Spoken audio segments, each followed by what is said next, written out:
Good day, Class 9. Open your history textbooks to Chapter 2. Socialism in Europe and the Russian Revolution. The age of social change. Before I go through this, let me remind you again that if you like the video, press the like button, subscribe to the channel,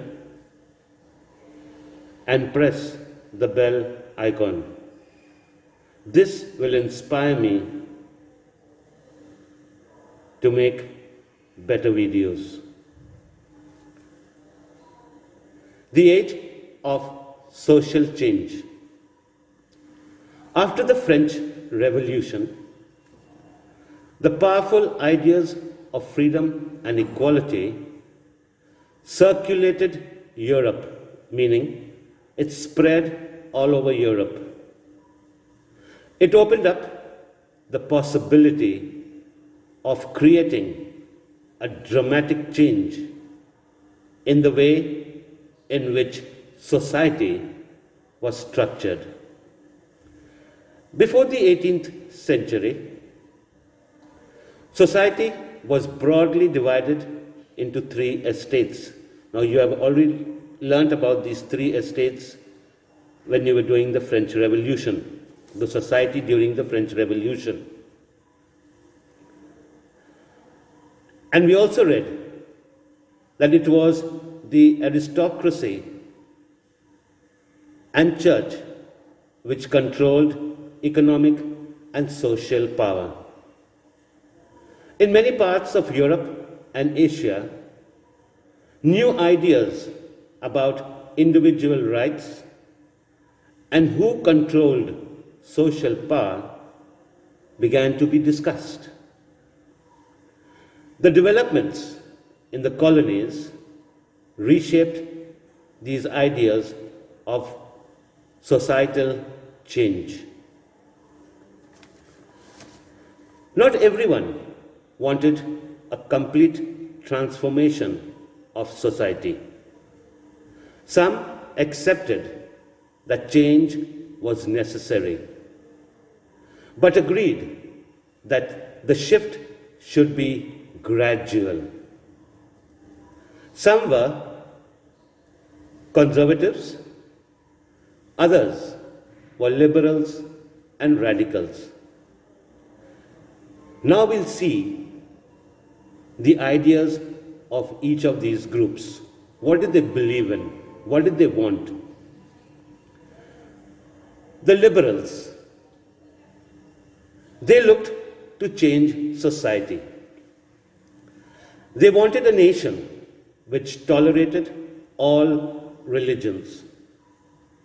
During this time, European states discriminated in favor of one religion or another. Liberals opposed the uncontrolled power of dynastic rulers. They wanted to protect the rights of individuals against governments.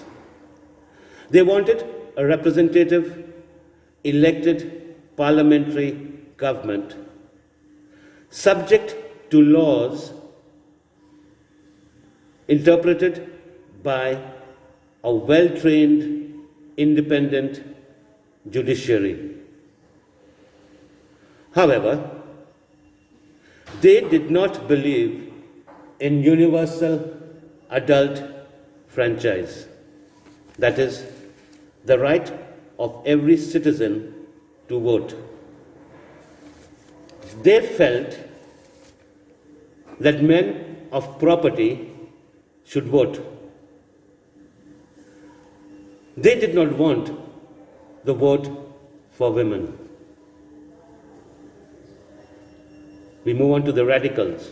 What was their belief? What was their ideas?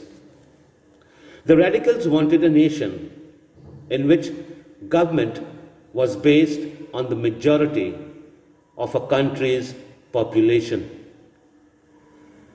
Many supported women's suffragette movements. That means they wanted women also to have the right to vote. But radicals were opposed to the privileges of rich land owners and wealthy factory owners. They were not against private property, but disliked concentration of property in the hands of a few.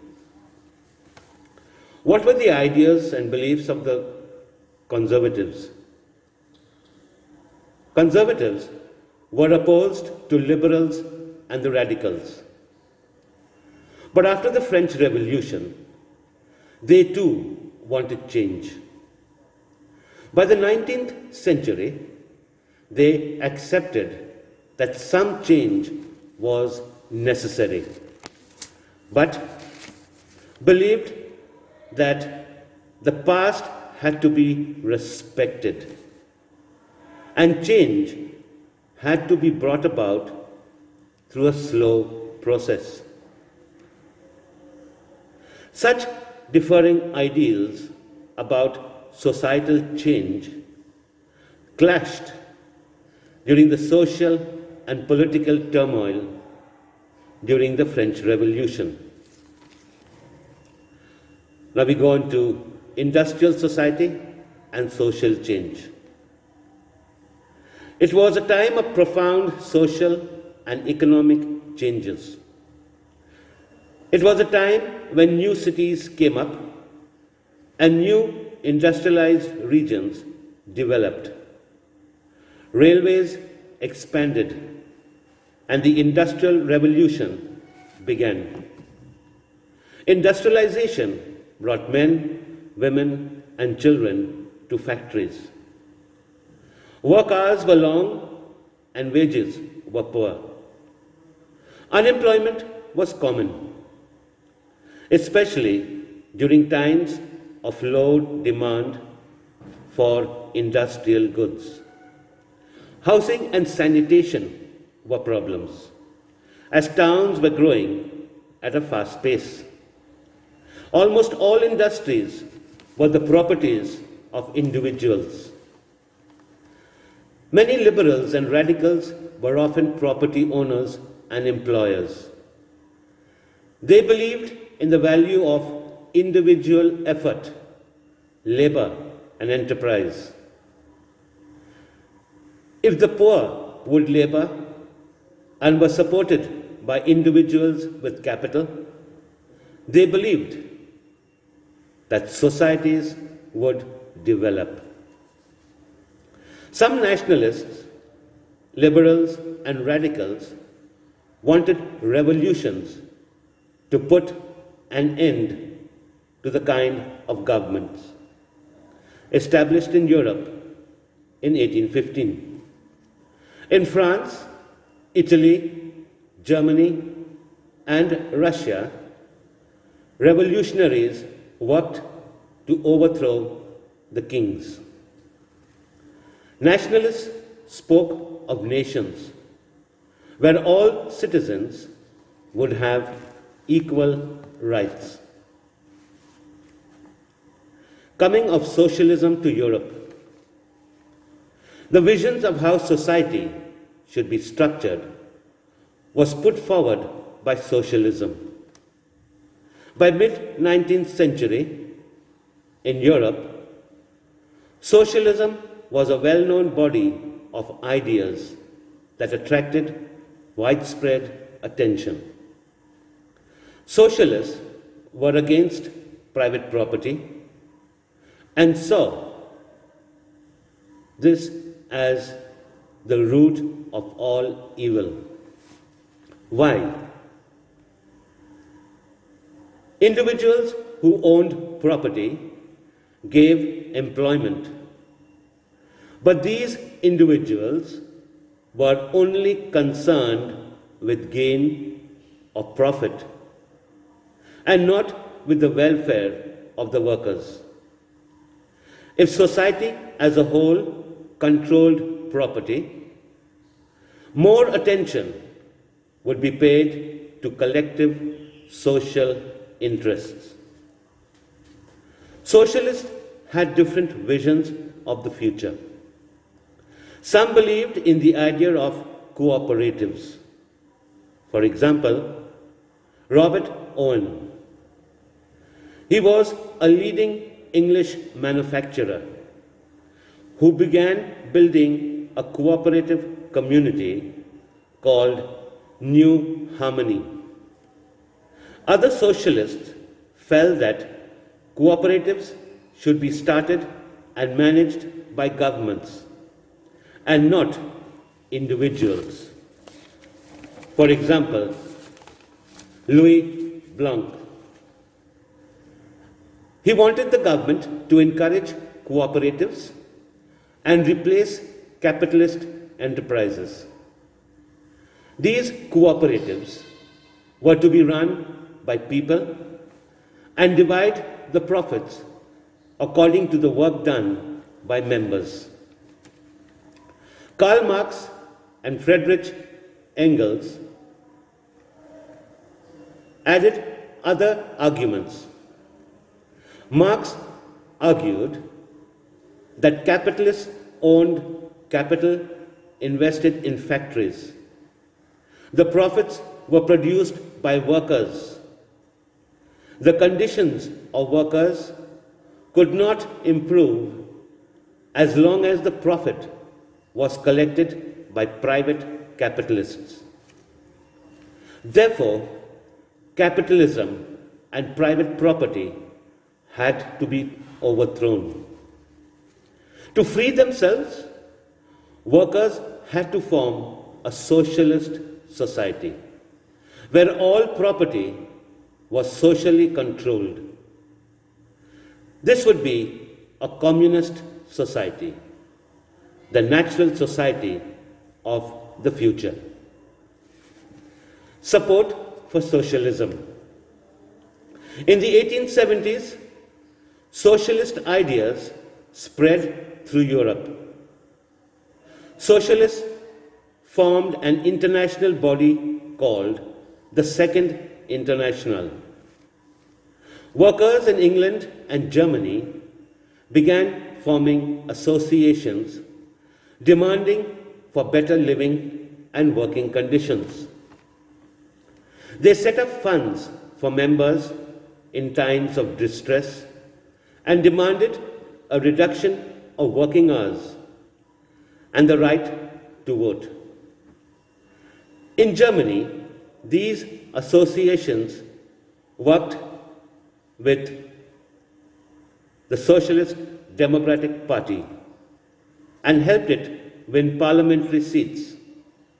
By 1905, socialists and trade unionists formed a Labour Party in Britain and a Socialist Party in France. Till 1914, socialists never succeeded in forming a government in Europe. However, their ideas did shape legislation, but governments continued to be run by conservatives, liberals, and radicals.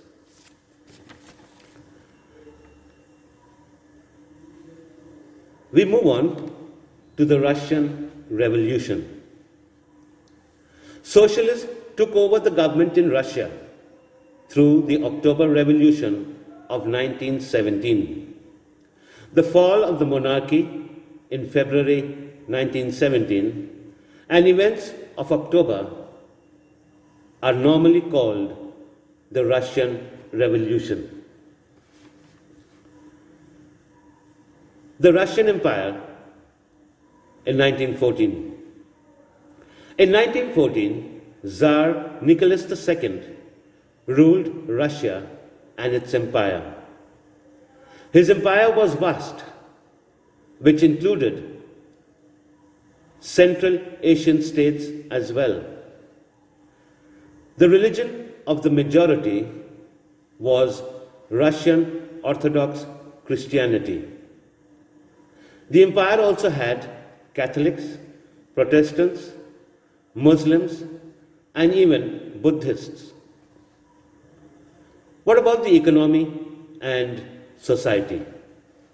In the beginning of the 20th century, the vast majority of Russia's people were cultivators or agriculturalists.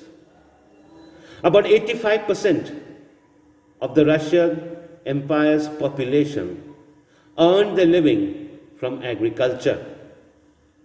Cultivators not only produced for the market, but also for their own needs. Russia was a major exporter of grain. Russia had a few industries. St. Petersburg, later came to be known as Petrograd, and Moscow were well-known industrial centers. But production was mostly done by craftsmen. Large factories existed alongside these workshops. As railway networks extended, many factories were set up in different parts of Russia in the 1890s. Foreign investment in industries increased. Coal production doubled, and iron and steel increased fourfolds. Most industries were the private property of industrialists. In some cases, the government supervised large factories to ensure minimum wages and limited hours of work. However, these rules were often broken. In small workshops, the working day was 15 hours. Accommodation varied from rooms to dormitories. Workers were divided into social groups.